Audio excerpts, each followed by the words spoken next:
Is it actually now a great investment to own clubs, do you think? If you look at revenue and EBIT of a football club, it doesn't make sense really with regards to other businesses. Like the profitability of a football club based on its revenues isn't very high. The margins aren't great because the player costs are ludicrous. Yeah. Like obviously the higher up you go and the more commercial the club proposition is, that improves. But like even you look at some of these sales that are happening now, it's like, what is it, like 8-9 times revenue? I mean, even in like the tech world, you'd be like 8-9 times revenue. That's punchy.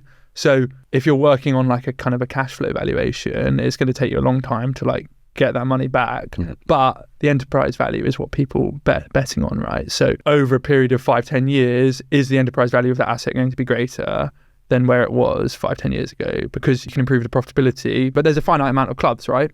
But just to answer your question fully, is like that only applies to a very small segment of football. You've got like 20 clubs essentially in the Premier League, of which 10 of them, maybe 12 of them every year could be relegated. Even Leicester won the league and now suddenly they're looking like they could be relegated. Do you think that is because actually they are not structured optimally to generate free cash flow? And I sound like a real kind of PE guy, like, looking at football assets. But like when you look at, Ryan Reynolds and what he's built in terms of media assets around Wrexham and what he can do to leverage and monetize the distribution that he's building on the back of that, that can be free cash flow machines. Like, do you think sports teams are optimally structured to be free cash flow machines? I think systemically, football is not optimized to generate free cash flow unless you're Ryan Reynolds, who is a Hollywood star who can attract media attention, because the wage relative to the revenue of the players is way too high, which is driven by like Man City, right? Because even like when I was in my final year of contract at Swindon, I was on like 120 base, right?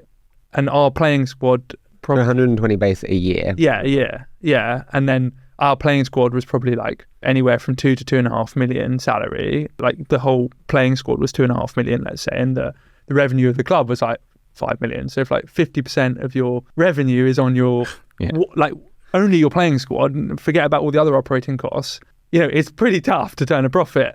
You don't have to be a genius to work that out. But because of the carrot of enterprise value, basically, driven by the Premier League, where you can be like a Bournemouth and buy it for nothing and suddenly be worth hundreds of millions, that's what the game everyone is playing.